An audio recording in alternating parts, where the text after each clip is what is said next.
Hi guys, Gabriel India Anand group company ఇది. నేనైతే మంచి స్టాక్ అనుకునే వేసాను, కానీ కాస్త ఆల్మోస్ట్ హైస్ నుంచి ఒక 40% అయితే పడిపోయింది. నేను వేసిన తర్వాత ఆల్మోస్ట్ 15% పడిపోయింది నా యావరేజ్ ప్రైస్ నుంచి.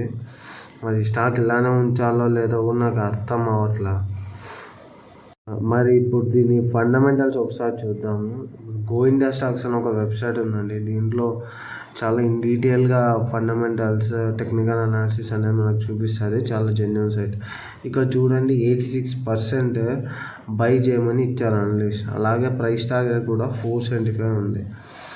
అలాగే మనం కాస్త కిందికి వచ్చి స్క్రోల్ చేస్తే కొంచెం బ్యాలెన్స్ షీట్ చూసినామంటే ఇయర్ టు ఇయర్ కంపేర్ చేసుకుంటే ప్రతి ఇయర్ ఇంప్రూవ్మెంట్ ఉంది.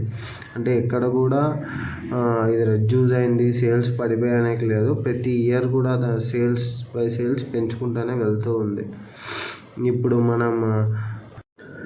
మనం ఒకసారి స్క్రీన్ అన్నీ కూడా చూద్దాం. ఈ సైట్ని కూడా మీరు ఒకసారి విజిట్ చేయండి ఏదైనా స్టాక్ బై చేసేటప్పుడు, చాలా హెల్ప్ అవుతుంది.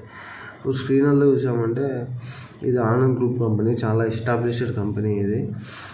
అలాగే 1961లో స్టార్ట్ అయింది. సో ఇప్పుడు ప్రజెంట్ చూస్తే మనకు హైస్ నుంచి చాలా పడిపోయింది. ఆల్మోస్ట్ 25-30% పైగా పడిపోయింది.